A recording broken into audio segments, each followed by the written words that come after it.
Middle east के बीच बढ़ते तनाव का असर अब पूरी दुनिया की तरह ही भारत पर भी दिखाई देने लगा है। मिडिल ईस्ट में अमेरिका, इजराइल और ईरान के बीच बढ़ता युद्ध अब केवल क्षेत्रीय संघर्ष तक नहीं रहा, बल्कि इसका असर वैश्विक अर्थव्यवस्था पर भी पड़ने लगा है और भारत भी इससे प्रभावित है। भारत की ऊर्जा, व्यापार और आर्थिक स्थिरता काफी हद तक खाड़ी क्षेत्र यानी गल्फ रीजन पर निर्भर करती है। यही वजह है कि इस युद्ध के कारण भारत के सामने कई आर्थिक और रणनीतिक चुनौतियां खड़ी हो सकती हैं। सबसे बड़ा असर तेल की कीमतों पर देखने को मिल रहा है। भारत अपनी जरूरत का लगभग 80 से 90% कच्चा तेल आयात करता है, जिसमें बड़ा हिस्सा गल्फ रीजन से आता है। यदि मिडिल ईस्ट में युद्ध के कारण तेल की सप्लाई बाधित होती है या स्ट्रेट ऑफ हॉर्मोज जैसे महत्वपूर्ण समुद्री मार्ग बाधित होते हैं, तो वैश्विक तेल कीमतों में तेज उछाल देखने को मिल सकता है। इससे भारत का आयात बिल भी बढ़ सकता है और देश के पेट्रोल, डीजल और गैस की कीमतें भी बढ़ सकती हैं। स्ट्रेट ऑफ हॉर्मोज दुनिया के सबसे बड़े महत्वपूर्ण ऑयल रूट्स में से एक है।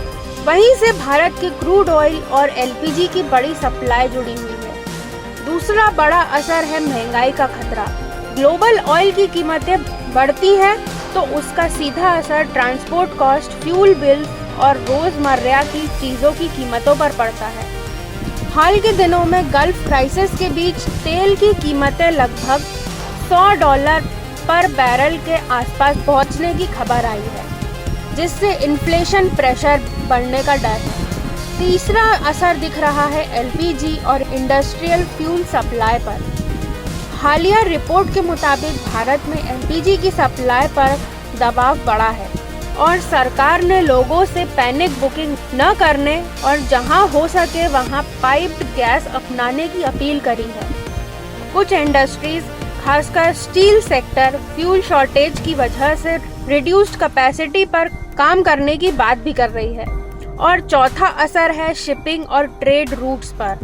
हॉर्मोज रीजन में तनाव बढ़ने से इंडियन वेसल्स की मूवमेंट भी चिंता का विषय बन गया है। हालांकि भारत के कुछ टैंकर्स को पैसेज मिलने की खबर भी आई है, लेकिन ओवरऑल अनसर्टेनिटी अभी भी बनी हुई है और शिपिंग डिलेस का असर इंपोर्ट कॉस्ट पर पड़ सकता है। कूटनीतिक स्तर पर भी यह संघर्ष भारत के लिए चुनौती बन गया है। भारत के अमेरिका, इजराइल और ईरान तीनों के साथ संबंध अच्छे हैं, इसलिए इस युद्ध में संतुलन बनाए रखना भारत की विदेश नीति के लिए एक बड़ी परीक्षा है। भारत को एक और अपने रणनीतिक साझेदारों के साथ संबंध बनाए रखने हैं और वहीं दूसरी ओर ऊर्जा सुरक्षा और व्यापारिक हितों को भी सुरक्षित रखना है। यदि यह संघर्ष जल्द खत्म न हुआ तो आने वाले महीनों में इसका असर भारत की अर्थव्यवस्था और आम जनता की जेब दोनों पर और गहरा असर डाल सकता है।